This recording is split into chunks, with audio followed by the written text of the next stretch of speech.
My name's Brittany, also affectionately known as the Little Bat. I hope you're all doing okay, and welcome to my channel.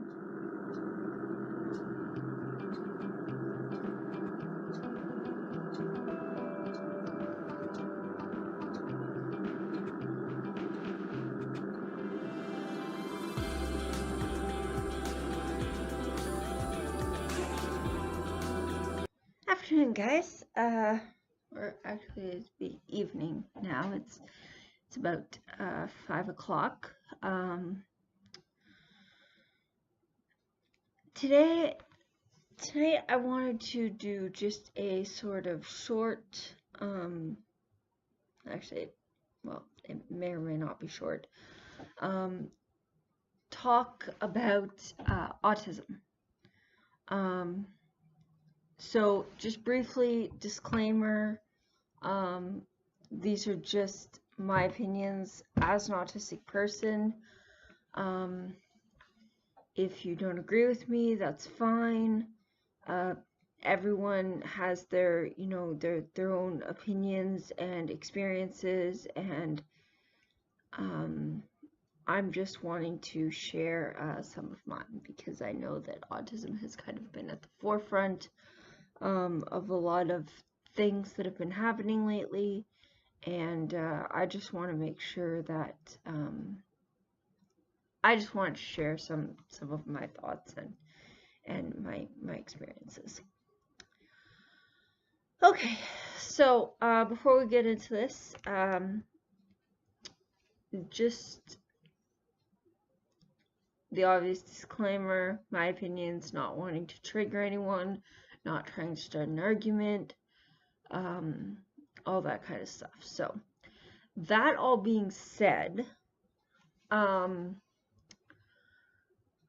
going to just briefly sort of talk about my own experience as an autistic person in kind of living in this world that is really not geared to people with autism, in my opinion. And yeah, this video may be kind of ranty and rambly, but I'm going to try to keep it short if I can, and we'll see how it goes. Okay, so first off, I was diagnosed at 20 years old. I was very heavily picked on in school. I was tested in the 3rd grade, at which point I was diagnosed with a nonverbal learning disability, which was fine, but it did not explain a lot of these sort of social difficulties that I experienced. I always had trouble making eye contact. I've always had trouble just sort of socially engaging with people. I've always preferred to kind of just keep to myself. I don't like a lot of attention, like coming from other people. Like obviously, like doing YouTube is a bit different because, it feels fairly safe. I mean, I'm talking to my computer. So that's a bit different. But when other people are talking at me and asking me questions and all this kind of stuff, it can get very overwhelming for me very quickly. I'm very sensitive to loud noises, bright lights, food as well, certain textures. I can't handle liquids, like drinks and soups and stuff. They have to be either extremely warm, like almost hot, or extremely cold, like ice cold. And that's pretty much the way it is with me with most things.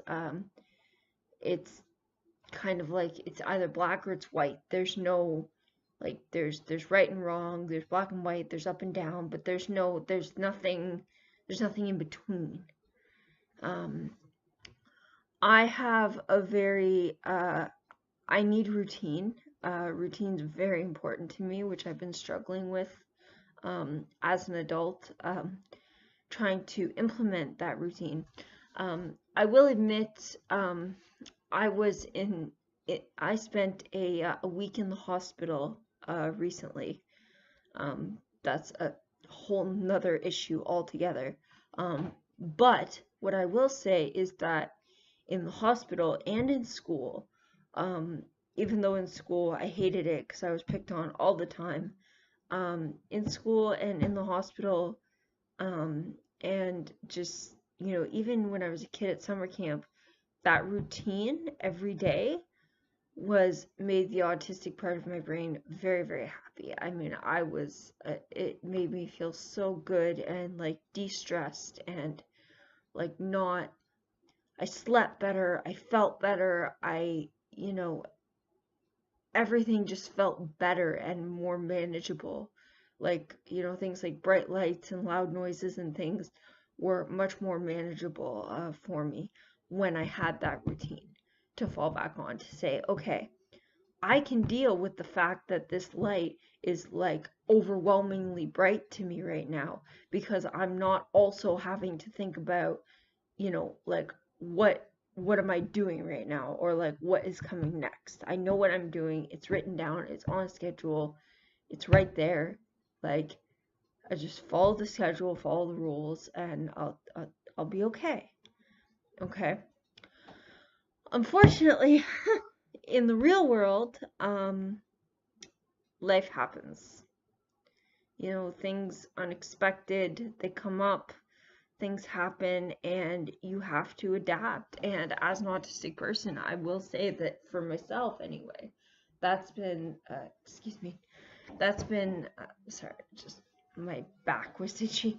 Um, that's been very, very, very difficult for me, to just, to adapt, to that.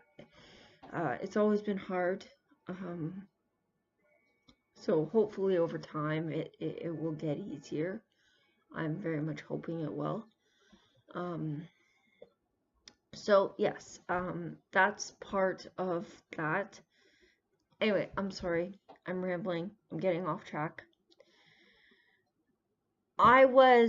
So getting back to my diagnosis story, I was diagnosed at 20 years old, nonverbal learning disability.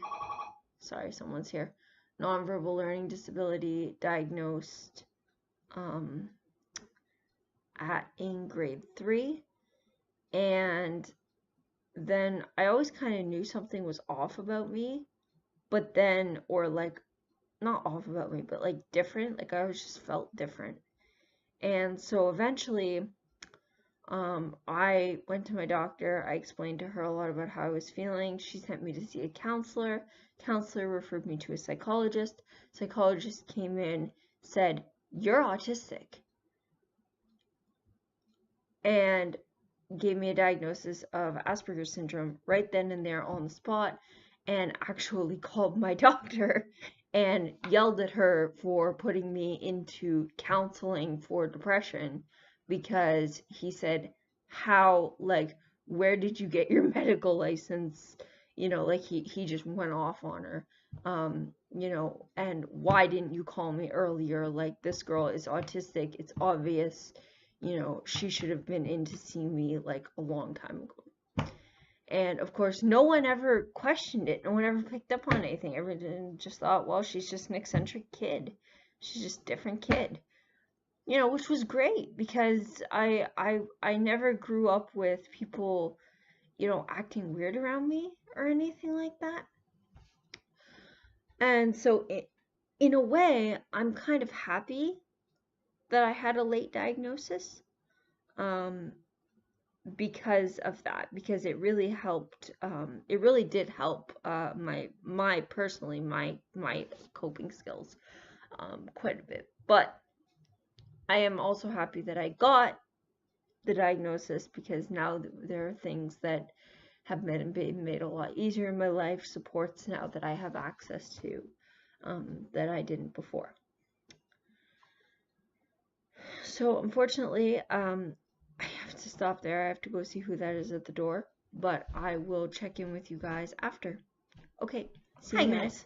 So, I'm aware that my hair is disastrous. I've been having a really rough time lately.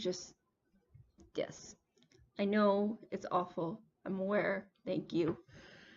It's hard to get used to this new short mop. So, anyway, where was I? Autism. Yes, I had just finished my story of my diagnosis. Um, so basically, um, the reaction from my family was just kind of a, well, that explains a lot.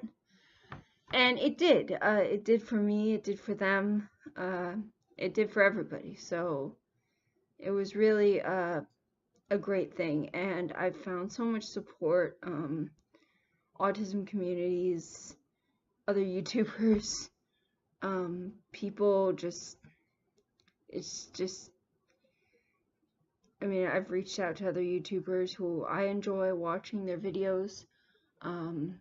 I've just found a lot of support, just in general, like through Facebook groups and also just through like school. Like, for example, when I was doing my university, um, I'm taking a break now for a while from uni, but while I was doing my uni courses, I had a lot of support. I had a disabilities coordinator who was absolutely wonderful, who I'm still in touch with. I had they had kind of it was called Aspirations. It was just kind of a group of people with Asperger's that got together once a week and just kind of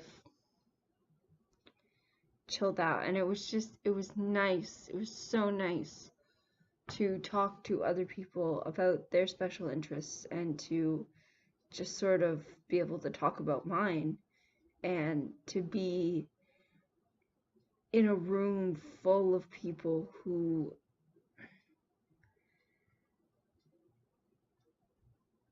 understand, I guess, what it's like to be autistic, who, you know, see the world in a similar way that you do.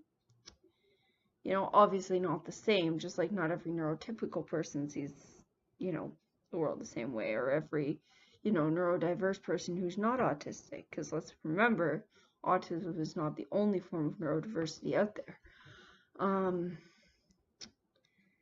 Just to be able to, so, you know, just like people from those groups are not all, they don't all see things the same way. Not every autistic person sees things the same way. But there is that, you know, with neurotypical people, for example, there's that sort of general, there's kind of a general understanding of the way that you communicate. And, you know, I think that people who are neurodivergent in other ways, such as like ADHD, BPD, Tourette's, it's the same thing.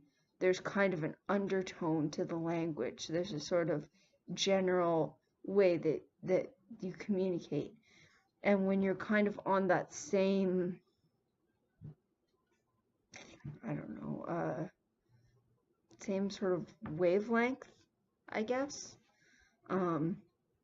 it's really nice, and it's really refreshing to be around people who not only understand what it's like to be autistic, but also who are so, they are just,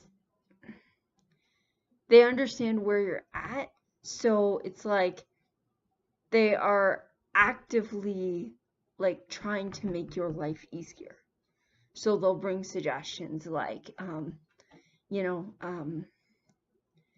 know, doing up pairs of, you know, hashtag red instead noise canceling headphones and giving them out to people. You know, just things like that, helpful things, you know, giving that, spreading acceptance, It's I am, I know it's kind of like, if you have, autism is a disease or an illness that needs to be cured on the left, and then you've got autism is a part of who I am, and it is what makes me special, a big part of what makes me special. And yeah, it has challenges, but it's me. It's a part of me. It's a part of my identity. It's part of what makes me me. If you took it away, I wouldn't be me anymore. If you have, and I wouldn't want that. So, and it's a good thing. It's a gift, and it's, a wonderful thing to have all these different groups of neurodiverse people who all see the world in different ways, because it's diversity. It's what makes the world so beautiful.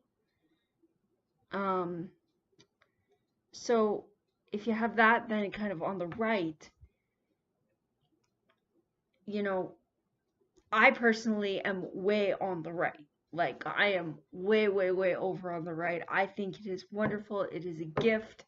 I think all neurodiversity are a gift. I think that, yes, they come with challenges, but also being neurotypical comes with challenges too.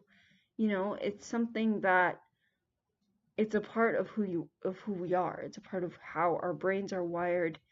And if you change that, you change who we are. And that's not right. It's not right to change someone else, to change who a person is at the core of who they are, just to make society feel, more comfortable. I think that that's ridiculous. I think it's totally wrong. And I think that this whole cure business needs to stop. I think it needs to, an end needs to be drawn, and it needs to say no. Autism, ADHD, Tourette's, BPD, all of these, we classify them as, disorders, but it's a matter of what exactly, like, okay, fine, you have a disorder, but disorder meaning what? Meaning different from the norm? Well, so what? I mean, if people were different from the norm, can you imagine how boring and terrible the world would be if we were all the same? Like, and I know, this coming from an autistic person who loves to have everything the same routines, same everything. But my routines are my safe place because the world is very overwhelming and scary and loud and demanding, and I just don't like it. On that front, that's one front of the world that I don't like. And that's a part of the world that I would love to see change. I would love to see the world, quiet down and be more sensory friendly and more accepting and more, accommodating, I guess. A lot more accommodating for people who are different. But again, that's another topic.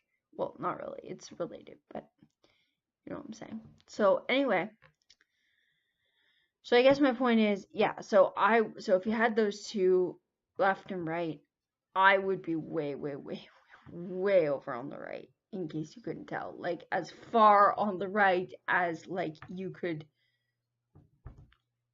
almost as far as you could potentially get. The only thing that I will say, though, is that it is nice.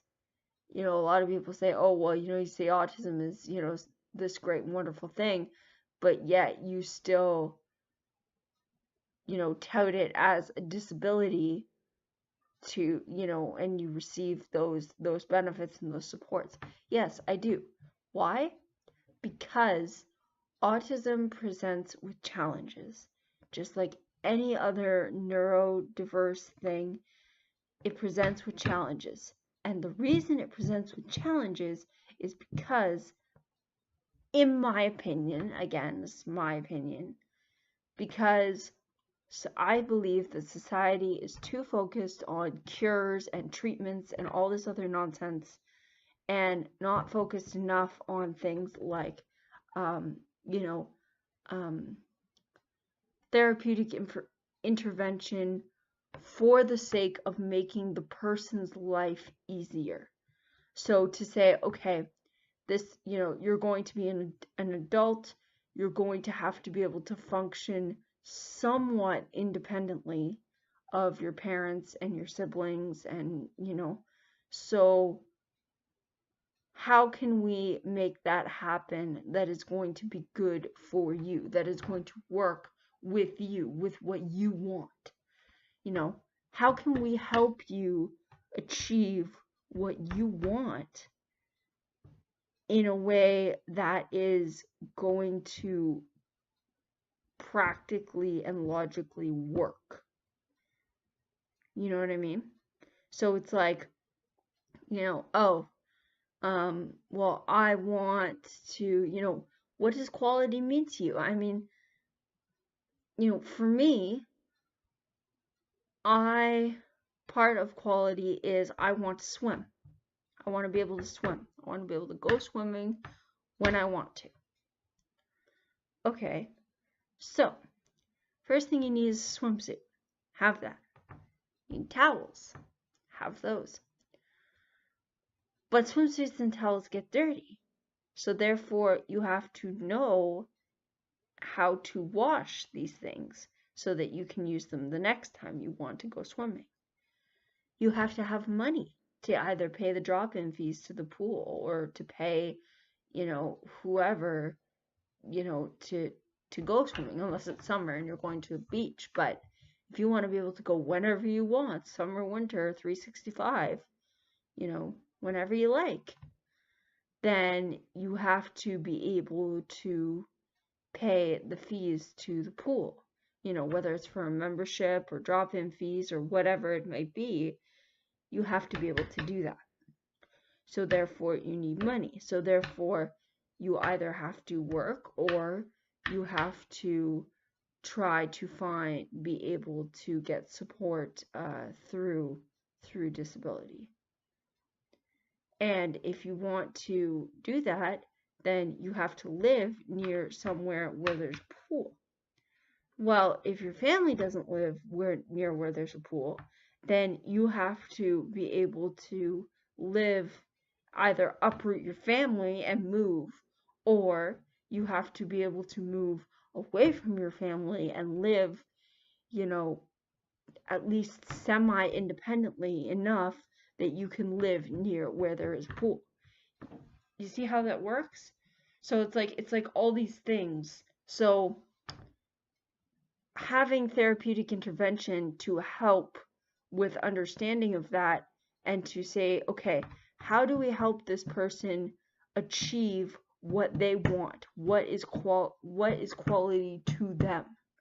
What do they feel is quality in their own life?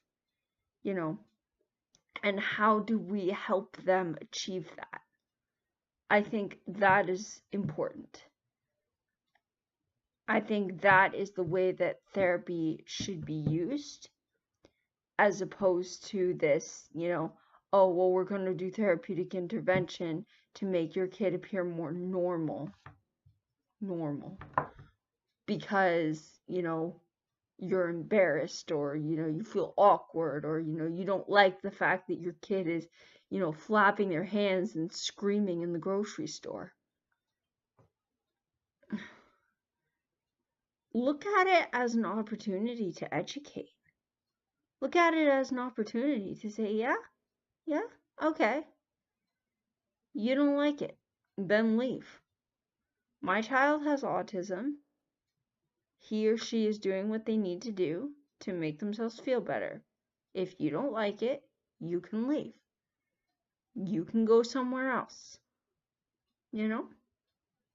So I think that's quite, I mean, obviously that's not going to be the case in every situation. Like, that's just one sort of example. But that's, like, obviously, again, that's like a very extreme example. And it's obviously not going to be the case in every situation, but you get the point. The point is that therapeutic intervention should be used to enhance the life of the individual and to help them achieve what they feel is quality in their own life, as well as to be, somewhat functional. And when I say functional, I don't mean functional by society standards, I mean functional by survival standards. So, things like being able to get food. You have to have food. You have to eat or you will die. So, being able to get food is very, very, very important. So, that's not a society imposed functionality. That is a survival imposed functionality, So how do you do that? How do you do that in terms of, that? So anyway, sorry, I know I'm rambling on, but this is very important to me, and I think it's an important topic and an important discussion that needs to be had. So I guess holy crap, 16 minutes already. Jeez. Holy crap, ready. Okay. So I guess to kind of conclude that part is that that's how I view autism. I view it as a gift. I view it as something wonderful, a form of only one form of the many forms of beautiful, wonderful neurodiversity.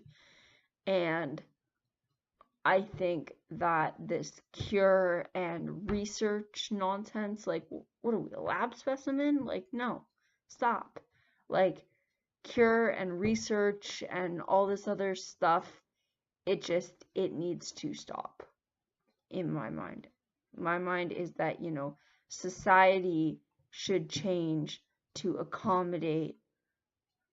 I don't know the word accommodate, because accommodate is really, it's a very negative word. Trying to think of a better word. Not accommodate, but yeah, I guess. Sure, yeah. Because society accommodates neurotypicals all the time. So, yeah, so let's roll with that. So, society needs to change to be friendly toward and accepting of and work with and, be set up for and, be accommodating to, all forms of neurodiversity and neurotypical people as well. Because being neurotypical is a form of neurology. It's a form of neurodiversity. If we were all ADHD or Tourette's or autistic, it would be just as bad as all of us being neurotypical. It's the variety, the diversity that makes us who we are, that makes us, makes us special, makes people special and beautiful. So, anyway, yeah, so that's my thoughts. If you don't agree, sorry. Actually, no, I'm not really sorry, because those are my thoughts, and I'm going to do, I know I'll probably get quite a bit of flack for it, but I'm hoping not. Any like rude or like really like hateful comments or like a lot of flack is just going to be ignored or removed. It's just, I don't need it. I mean, I'm a thick-skinned person. I am. I don't really care. If you, are ranting and raving at me, but it's just a bit tiring, if nothing else. It's just tiring. Like, I'm just, I don't want to have to, be upset because I'm getting sick of reading, hateful comments or derogatory comments or, dismissive comments or, assumptuous comments or, like, just for God's sake, like, consider what you're saying before you say it. You type something out, before you hit that send button, just take a second and consider why exactly you are saying it and whether it needs to be said and whether it is, constructive and, contributing to the discussion, or whether it is, just angry, flash back, because I said something that you didn't like. Well, if I said something that you didn't like, sorry, I really don't. It doesn't bother me, honestly. Like, it's just, we have different opinions, and you know what? Different opinions are, again, a form of diversity, and, different opinions are wonderful and beautiful, and, different opinions are, that's okay. You are entitled to your opinion just as much as I'm entitled to mine. But I think in order for, because I see the two camps, the left and the right, continually going like this. It's like two rams butting heads, and they're pushing and pushing and pushing and pushing. But the problem with that is that when you push so hard, we're not actually getting anywhere. And even though I am way, way, way in the right camp, I will state that again, I am way in the right camp, like way over. I also am not entirely closed off to the idea of working with the left camp to create something that will be beneficial for all of us. So, I think in order to have a discussion about autism and about where we can go, like what direction we need to go, I think people need to stop being so and they need to just take a step back and say, okay, I am going to respectfully listen to what the other person has to say. Listening does not constitute agreeing. Listen to understand, not to reply. Okay? So to listen and to understand what the other person is saying does not inherently mean that you agree with that person. And I think that's a really important distinction that the autism community, the entire autism community, seems to forget about a lot of the time, because we're so focused on, no, I'm right, no, I'm right, no, I'm right, no, I'm right, that it's just, we're so busy pushing, but we're trying to do so much, and we end up doing nothing very well. It's not, we're going in circles, guys, and it's not getting us anywhere. And you can say, oh, well, if only the other side would stop and listen to what I have to say. Yeah, okay. But have you ever thought of stopping and listening to what they have to say? Now remember, listening and understanding does not mean agreeing with. So just because I often hear people talk about, the struggles that their autistic children have had, and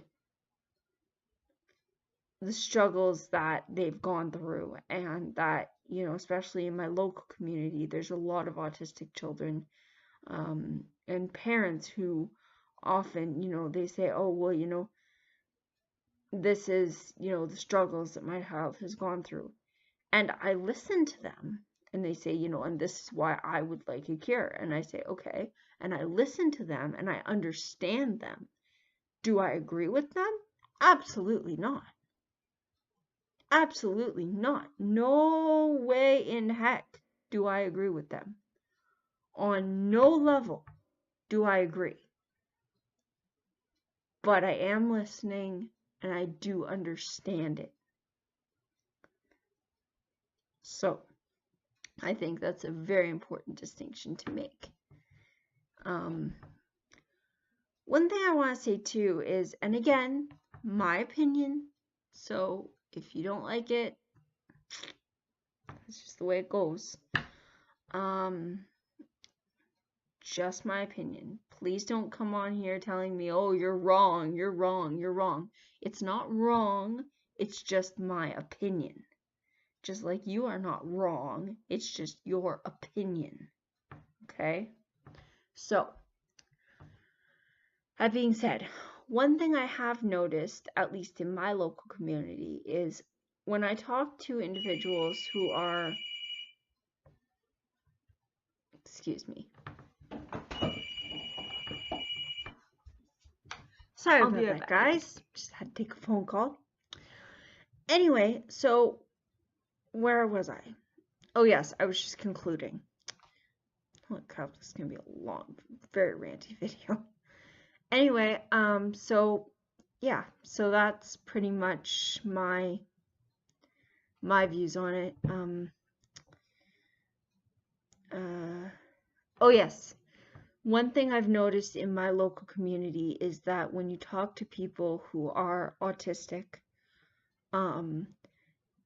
they tend, now this is obviously not always the case, but they tend to be more in the right camp, and parents who have autistic children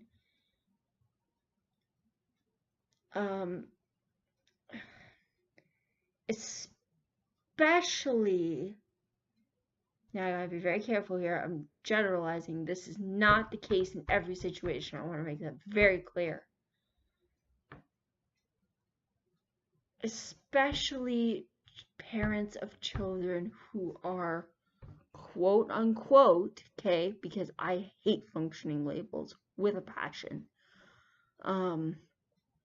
I really do. I think they're ridiculous and they're just outdated and they're just wrong in so many ways.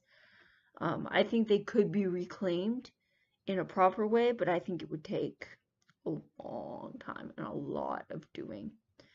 So anyway, yes, they tend to be more in the right camp, whereas parents who are of low functioning, quote unquote, autistic children tend to be way more, more in the left camp, I guess. And so I think when you're talking about autism, how do I say this without, because I don't want to anger anyone, but in my opinion, when you're talking about any form of disability, okay, talking about ADHD, you're talking about Tourette's, you're talking about multiple sclerosis, which my mom and my grandfather have. You're talking about chronic pain or schizophrenia or ADHD, BPD, anything, any of these things, or even neurotypicals, neurotypicalism. I am not sure that that is a word. Do not quote me on that. I don't think that is a word. But for lack of a better term, guys, I am making up this word right now. I am using it. I think you all kind of get the gist of what I'm saying. So, yeah. Being neurotypical, there we go. Being neurotypical or neurotypicalism. When you're talking about any of those, I think it's important to talk to the people.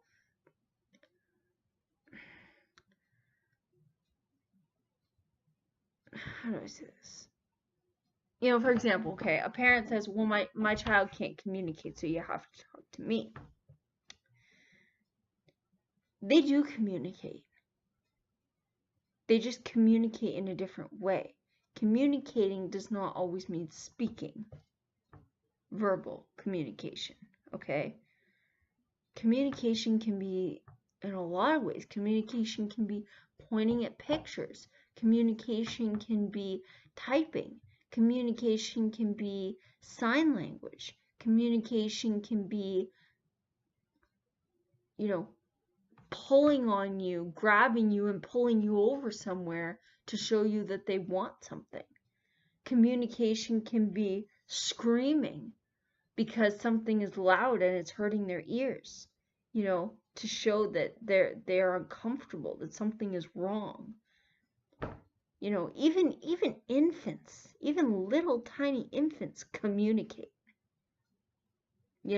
We may not always understand what they want or what they need right off the bat, as such as with verbal communication, but believe me, when they want to get their point across, when they want to let you know something's up, believe me, So communication comes in many, many, many, many, many different forms. So, that being said, I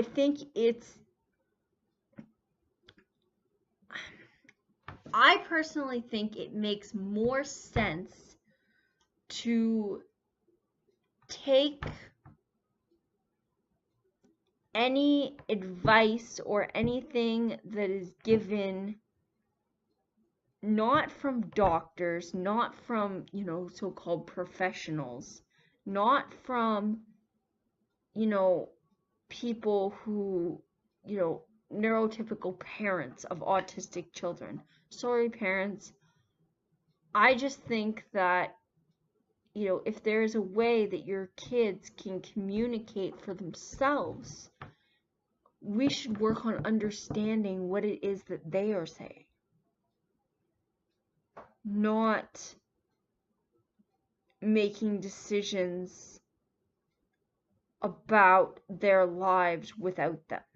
Not saying, oh, well, you're autistic, there's something wrong with you, or, you're broken, or, you're somehow, your autism is a horrible thing, because it makes my life, it takes away from my life. So what? You made the choice to become a parent. And don't come to me with some, nonsense about, oh, well, I didn't choose to have an autistic kid. You know what? I'm sorry. But in my opinion, if you're not ready to have a kid who is, gay, autistic, has, cerebral palsy or spina bifida, has, some sort of medical condition, Down syndrome, Tourette's, epilepsy, schizophrenia, dissociative identity disorder. I mean, the list goes on and on and on. Multiple sclerosis, just the list goes on and on and on. If you are only ready to have a quote-unquote normal kid, then you're not ready to be a parent. I'm sorry, but that's the truth. You're not. If you're not ready to love your kid for exactly who they are, then you're not ready to be a parent. Sorry, that's just the way that goes. That's my opinion again. Again, I'm sorry if I offended you. But that is my opinion. It just is. That's my opinion. So anyway, I think it's important that we recognize that, and I think it's important that we take the voices of autistic people themselves, just like if we were talking about MS. Do people want a cure for MS? Yes, most people who are afflicted with MS, yes, because MS is a disease and it is an affliction, I can use the word affliction. So, a lot of people who are afflicted with MS, who have MS, yes, they would love nothing more than a cure. And, They have said so. But, for example, I've asked my husband if he would want his ADHD cured. He said no. I said, why? He said, because my ADHD is a part of who I am. The speed at which my brain thinks, it's a strength, not a weakness. It allows me to do things that, other people couldn't do. It's, it's part of what makes me special. Just like autism is part of what makes me special. Just like, maybe Tourette's is part of what makes you special. If your voice is just as important as mine, as long as you have, like, as long as you are the person yourself who is autistic. I mean, I'm not saying that, voices of, parents and friends and, family members and, siblings and spouses are not important. Of course they are. But they're not as important when talking about autism as the voices of autistic people themselves. And I think that right now, the voices of them are kind of up here, and the voices of autistic people themselves are kind of down here. And I think we have to kind of go like that, because this is the way it should be. Not like this, like this. So that's kind of where I'm at with this whole thing. Yeah, I took my sweater off. It's boiling here right now, so yeah.